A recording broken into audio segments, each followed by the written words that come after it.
தற்போதைய அண்மை செய்தியை பார்த்துக் கொண்டிருக்கிறோம். வாக்காளர் பட்டியல் சிறப்பு திருத்தம் தொடர்பான விவாதம் நடத்தப்படாது என்று நாடாளுமன்ற விவகாரத்துறை அமைச்சகம் தகவல் தெரிவித்திருக்கிறது.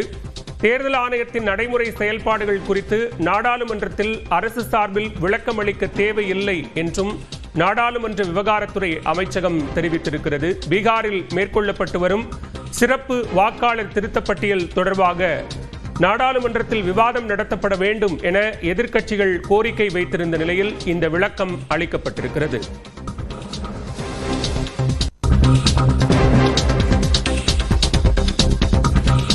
மற்றொரு அண்மை செய்தியை பார்க்கிறோம். திருவாரூர் அருகே 58 கிலோ வெடிமருந்து தயாரிக்கும் மருந்து பறிமுதல் செய்யப்பட்டிருக்கிறது.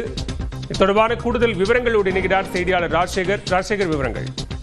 பாலவேல், தமிழகம் முழுவதும் பாத்தீங்கன்னா தற்போது இன்னும் கடந்த சில மாதங்கள்ல தீபாவளி பண்டிகை கொண்டாடப்பட உள்ள நிலையில இந்த வெடி பொருட்கள் தயாரிக்கும் இடங்கள் காவல்துறை மற்றும் வருவாய்த்துறை சார்பில் அனுமதி பெற்றிருக்கும் நிலையில அனுமதி பெற்றிருந்தால் மட்டுமே இந்த வெடிமருந்து தயாரிக்கக்கூடிய பொருட்கள் தயாரிக்க வேண்டும் என கூறியிருக்கிறார்கள். அந்த வகையில திருவாரூர் மாவட்டம் வலங்கைமான் பகுதியில ராஜதுரை என்பவருக்கு சொந்தமான இடத்துல காவல்துறை மற்றும் வருவாய்த்துறை அனுமதி இல்லாமல் வெடி தயாரிக்கும் பணியில் ஈடுபட்டு வந்திருக்கிறார்கள். இது சம்பந்தமாக காவல்துறையினருக்கு கிடைத்த ரகசிய தகவலின் அடிப்படையில் சம்பந்தப்பட்ட இடத்திற்கு நேரடியாக சென்று காவல்துறையினர் விசாரணை நடத்தியிருக்காங்க. அப்பொழுது 4 பேர் வெடி அந்த காவல்துறையோட அனுமதி இல்லாமல் வெடி தயாரிக்கும் பணியில் ஈடுபட்டிருக்காங்க. இதுல நாட்டு வெடி மட்டும் இல்லாமல் மற்ற வெடிகளையும் தயாரித்து இருக்கிறார்கள். உடனடியாக காவல்துறையினர் அந்த 4 நபர்கள் அந்த இடத்தினுடைய உரிமையாளர் ராஜதுரை, அது மட்டும் இல்லாமல் வேலையாட்கள் விஷால், சூர்யா, ரமணா உள்ளிட்ட 4 நபர்களையும் கைது செய்து அங்கு வெடி தயாரிக்கும் மருந்து 58 கிலோ அளவிலான அந்த மருந்துகளையும் தற்பொழுது காவல்துறையினர் கைப்பற்றியிருக்கிறார்கள்.